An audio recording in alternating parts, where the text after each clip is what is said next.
ciidamada asluubta xagga sharciga ee diiwaanada afarta ciidan waa ay ugu dambeeyeen inkastoo si ay bahwadaha gula ahaayeen booliiska waxaana la oran jiray askar gaal shire. Generaal Xasan Cumar Afrax ayaa inooga sheekeeyay sida ay ku aasaasmeen ciidamada asluubta oo uu ku soo biiray 2 sano kadib markii la aasaasay 22 Febraayo 1970. waxa waaye anigu waxaan soo galay 70kii iyo 2 soo galay ciidanka asluubta markii aan imaanayay waxaa madax u ahaa Ismaaciil Axmed Ismaaciil 70kii ayaa sharciga iyo sharciyada la soo saaray in ciidanka asluubta waqooyi iyo koonfur ayuu kala ahay in koonfurta Ismaaciil Axmed Ismaaciil in loo xil saaro oo noqdo taliyaha ciidanka asluubta Soomaaliya nin la dhigi jiray Xaaji Xuseen oo asagan markii joogi jiray maxaa wuxuu ka shaqay jiray oo asagana ka soo wareegay oo tabaarka ayaa laga soo wareejiyay labadaas taliye xigeen isu ahaayeen sababtu waxay eeday waqooyiga koonfurkaas isku darsoomay mar dhow isla markaas waxa loo xisaabtamayay in koonfurta iyo waqooyiga in ciidanka asluubta ay wada maamulaan. taliyihii ugu horeeyay sida uu ku gaaray darajada sareeya gaas ayuu la wadaagayaa xusuustiisa xilligaasi. inkastoo burburkii markii uu dhacayay ciidanka asluubta 10,600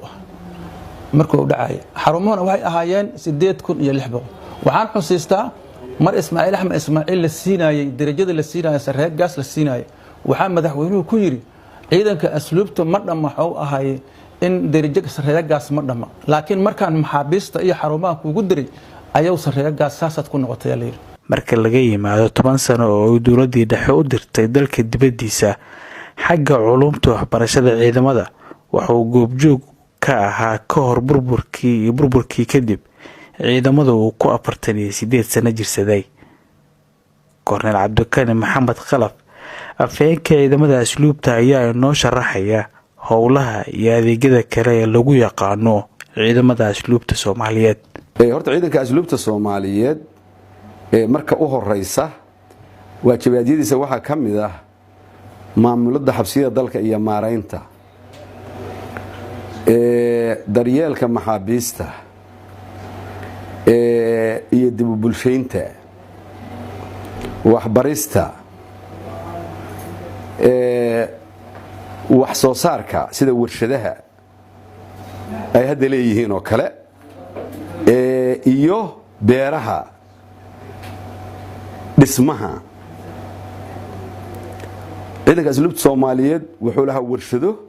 haddana waa leeyahay. ciidanka asluubta Soomaaliyeed wuxuu lahaa dhismo hoggaan dhismo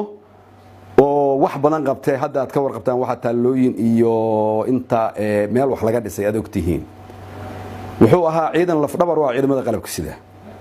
wuxuu ciidamada qalabka sida la wadaagaa dagaal iyo xaalad degdeg wuxuu ka qayb qaataa difaaca dalka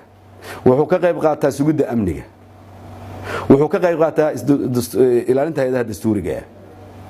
inkastoo hawsha amniga gudaha iyo difaaca dalka ay tahay waajib si guud u saaran ciidamada oo dhan haddana asluubta Soomaaliyeed waa ka koow howlaha amniga waxay awood buuxda u leeyihiin inay ilaashadaan xarumahooda. Korneel Suleymaan Maxamed Axmed Dulmidiid waa taliyaha sida gaarka loogu xil saaray goobaha ay ka dhacayaan munaasabadaha sanad guurada ciidamada asluubta Soomaaliyeed wuxuuna gaafureegayaa xandaabka xirooyinka ciidamada asluubta oo dhan. 22 Febraayo 1970 ayaa la aasaasay ciidamada asluubta Soomaaliyeed oo kamid ah 4 ciidan ee qaranka leeyahay. 50 sano kadib waxay isku diyaarinayaan munaasabadii 50aad waxaan laga dareemayaa xarunta taliska guud ee ciidamada asluubta Soomaaliya oo ku taala duleedka Muqdisho ee Control Afgoy. askari gaar ayaana askari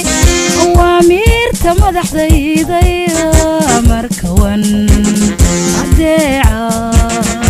markawan wana adeeca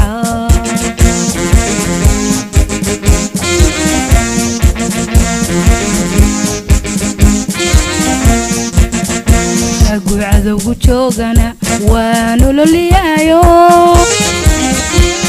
adoonsigana ma ogoli ma ogoli adoonsigana ma ogoli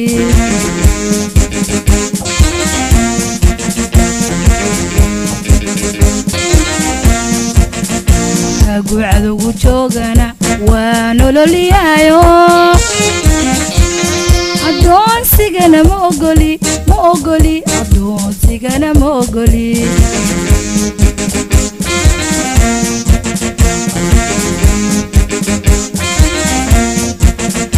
asal waxaan ahayniyo arligiyo ciidaba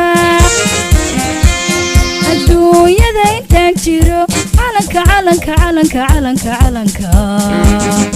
calanka wou adeegaya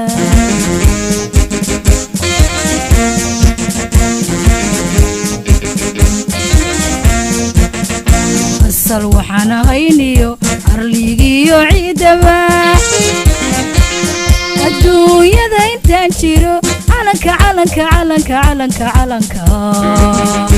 calanka wou adeegaya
daacadana askari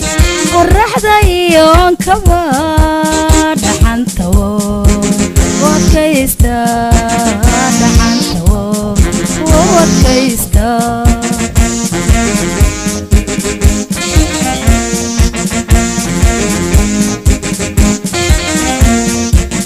askari daacadana askari qorraxda iyo kaba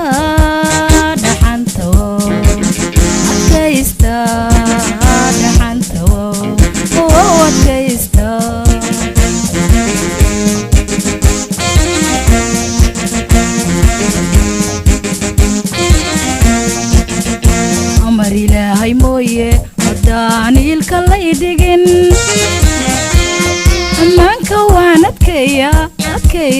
ammaanka waan adkaynaya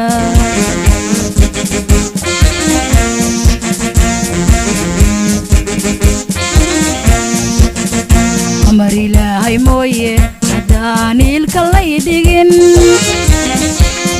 ammaanka waan adkeeya ammaanka waan adkaynaya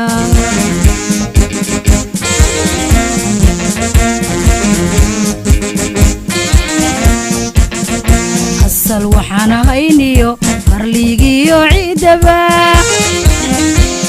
adduunyada intaan jiro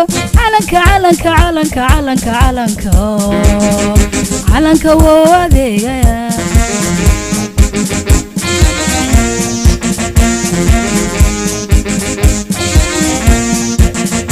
asal waxaan ahayniyo arligiyo ciidaba adduunyada intaan jiro calanka wou adeegaya calanka wou adeegaya calanka wou adeegaya calanka wou adeegaya waxaan ahayniyo arligiyo ciidaba adduunyada intaan jiro calanka wou adeegaya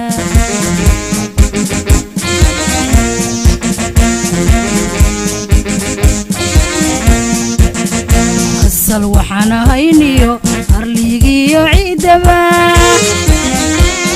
adduunyada intaan jiro calanka wou adeegaya calanka wou adeegaya calanka wou adeegaya calanka wuu adeegayaa calanka waxaana hayniyo qarligiyo ciidaba adduunyada intaan jiro calanka calanka calanka calanka calanka calanka wuu adeegayaa